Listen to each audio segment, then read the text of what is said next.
Welcome back to lecture. In this lesson, I would like to cover some rational expressions and how we handle them. So what exactly is a rational expressions? Rational expressions are expressions containing both a numerator and a denominator. The bottom is other than 1. So this is just like a fraction, 1/4, 1/3, 2 divided by 3, 3 divided by 4, but now we're just going to add variables in with them. So here's an example. 2x plus 1, the quantity 2x plus 1, all of this divided by, just like the fraction, here's the same, another symbol for division, divided by 3x minus 2. So here's some problems with rational expressions. We can't divide by 0. We end up with an undefined result. So how do we check division? Let's kind of see why the problem is. If I were dividing 9 divided by 3, 9/3, that's equal to 3, we always know, because we had a check that we just said, if I multiply the denominator by that quotient, 3 times 3, I would get 9. Should get the top, the numerator. 12 divided by 2 is 6, because 6 times 2 is 12. But what about if we're just doing 3 divided by 0? And it's like a guessing game. What do I end up with?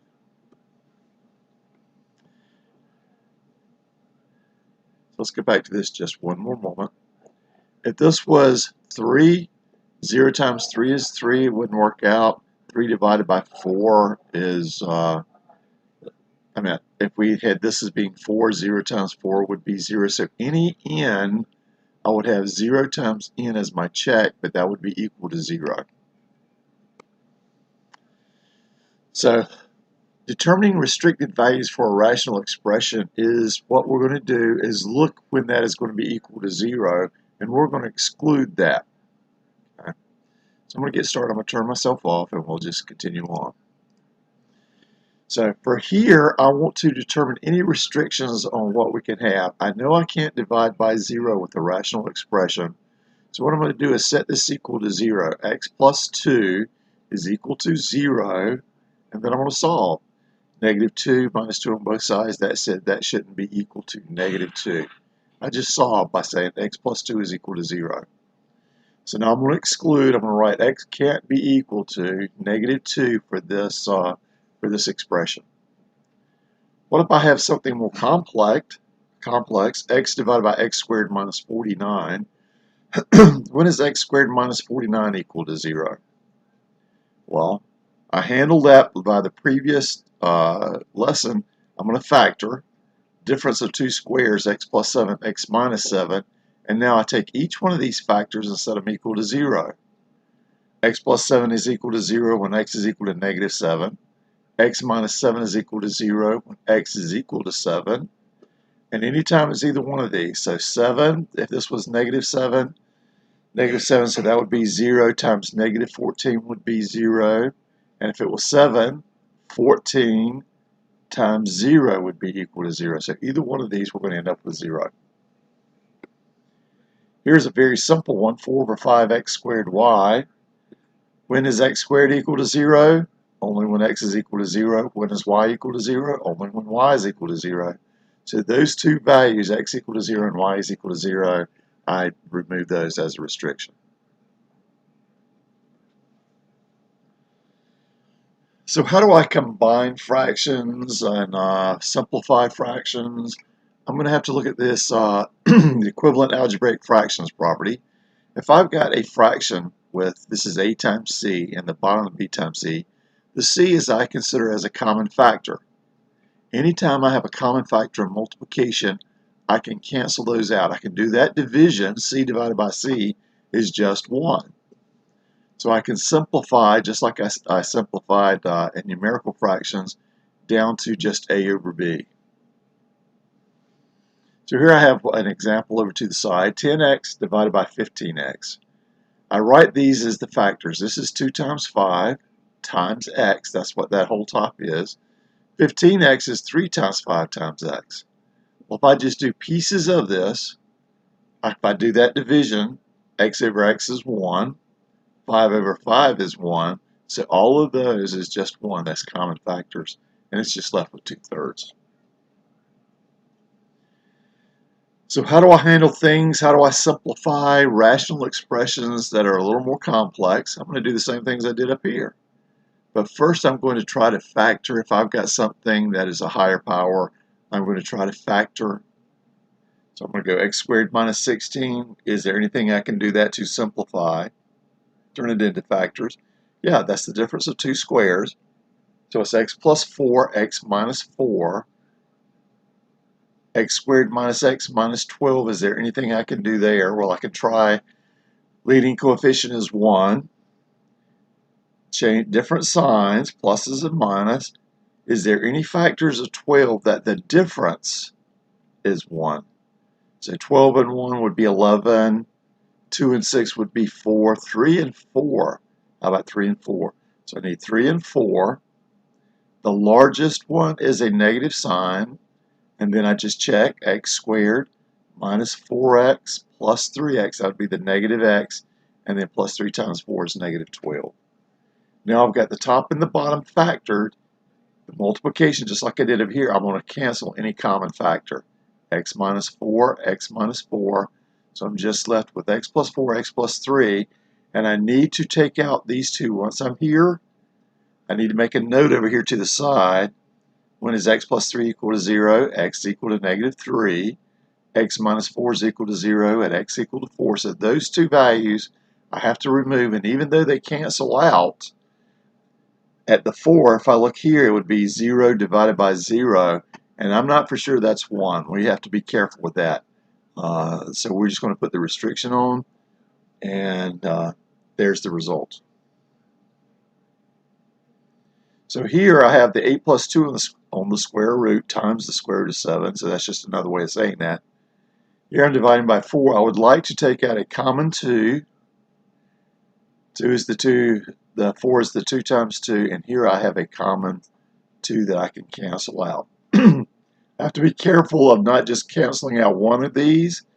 This is really 8 over 4 plus 2 times the square root of 7 over 4. So it's got to be able to cancel on both of these at the same time for me to be left here.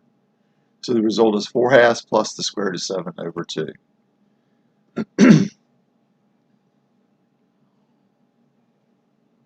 So how do I handle multiplication and division of algebraic fractions, rational expressions? I'm going to do here the same thing that I would do if I was just doing numerical fractions. You remember when I had two fractions, all I would do is multiply the tops, multiply the bottoms. When I multiply fractions, I multiply the numerators, so I'd have a times c, and then I'd multiply the denominators, b times d. Nothing would cancel here. I haven't got any of that will cancel, so I just leave that as the product of AC divided by the product of BD. And again, B can't be equal to 0, D can't be equal to 0, or that makes this expression meaningless. And then how did we handle division? Well, remember way back in fraction, if I divided a fraction by a fraction, I do invert and multiply. That's exactly what this is going to be here. I take the first fraction divided by the second fraction. That fraction that I'm dividing by, I invert d over c instead of c over d, and then change that sign to multiplication. AD times BC.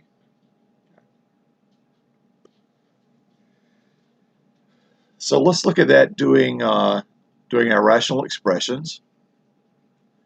First of all, I would like to do all the factoring here. So x cubed minus 8 divided by over x cubed minus 8 over 4 minus x squared divided by 3x squared plus cx plus 12 over x squared minus x minus 6. That division I'm going to turn into a multiplication by inverting and multiplying. The denominator turns to the numerator down to the denominator, and now I'm just multiplying all of this times all of that, the bottom multiply times all of that. So what I'm going to do is factor everything and see if there's anything that I can cancel out or simplify. Here's the difference of two cubes. So it's the x minus 2, x squared plus 2x multiplied together, and then the plus 4. 4 minus x squared is the difference of two squares. 2 minus x, 2 plus x, the conjugates. Here x squared minus x minus 6. Two factors, the difference 1, that would be 2 and 3. The larger goes with the negative sign, so that's the 3, opposite signs because of that negative.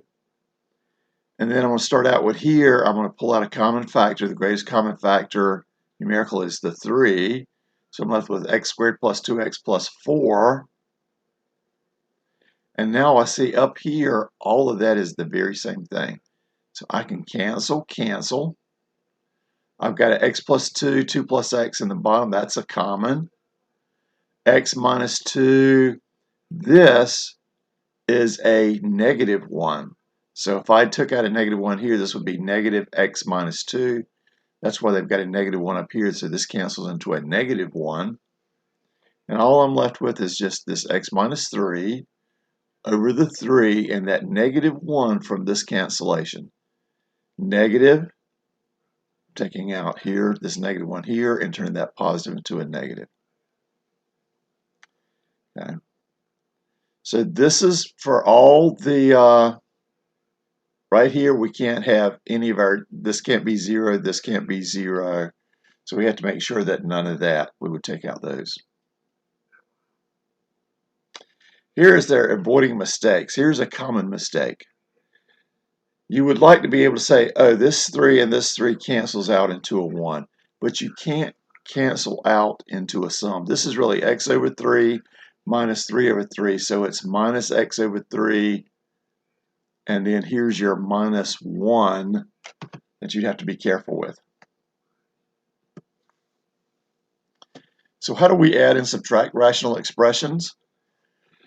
Way back when I was doing fractions, if I had the common denominator, if I had the same denominator for both fractions, then I could just combine the top, just add them directly, a plus c divided by the b.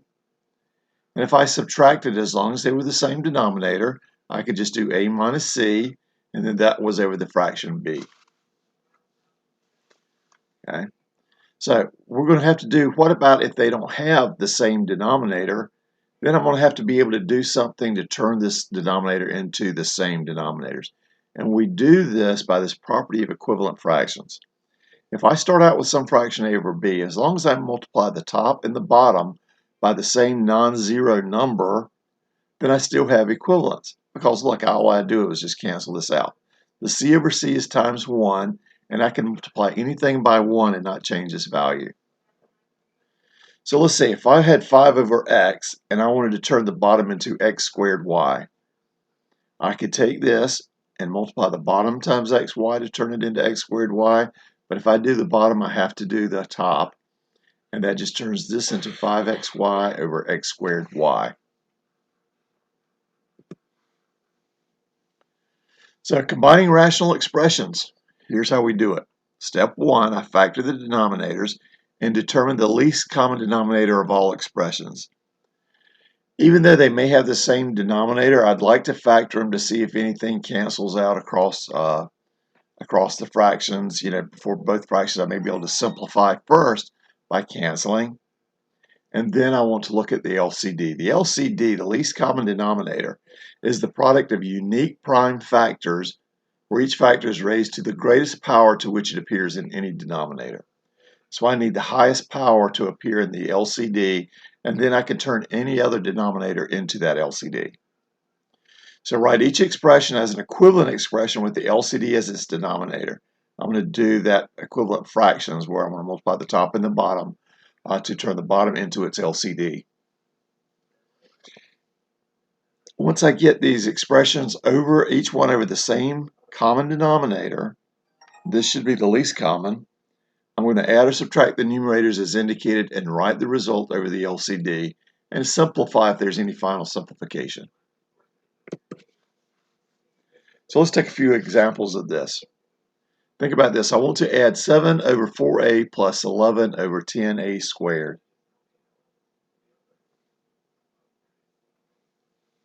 So how do I do that? They're not, if they were the same denominators, I could just add 7 plus 11, but they're not. So what I want to do is turn these into the same denominators, and I want to do the smallest so there's not a lot of simplification afterwards. I don't want to do any extra work. So the smallest one, if I find the LCD, I'm going to look at all these numbers being factored. 4 is 2 squared, 10 is 2 times 5.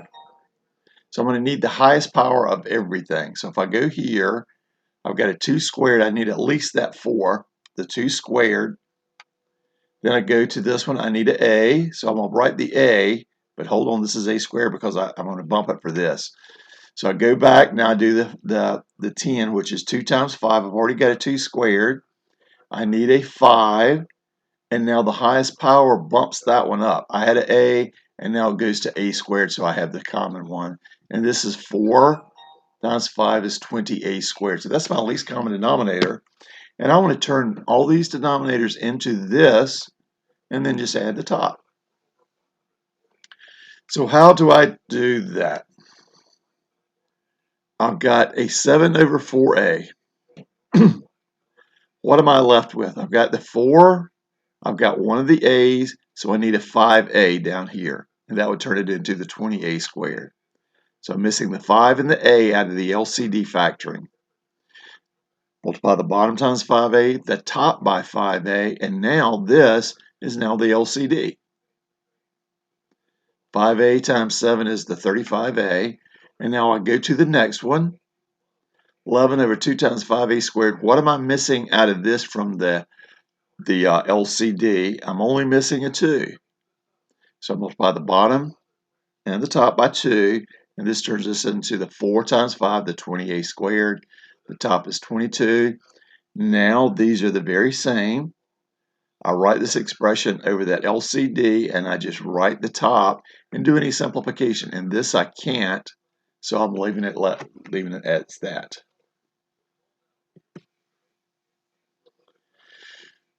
So now let's look at another one. Here I'm going to do some subtraction. I'm going to factor all the denominators. This x plus 3, x plus 1, the sum adds up to the 4. The difference of two factors 3 and 1 gives me the 2, the difference being the 2. Negative 1, the biggest one is the positive 3, x squared minus x plus 3x gives me the 2x, and then the negative 3. So everything is factored. Now I need the LCD. I start with just going across my fractions and peeling off all the factors in the denominators.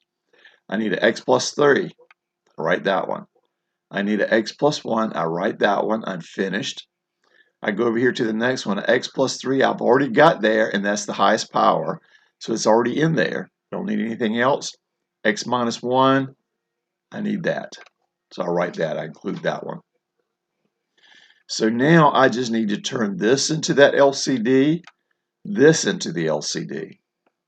So I do this one. I'm missing an x minus 1, so I'll multiply x minus 1 over x minus 1.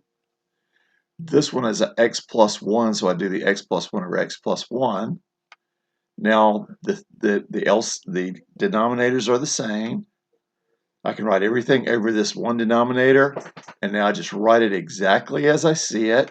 I recognize this is the negative, so I've got to be careful here. This I can go ahead and multiply out.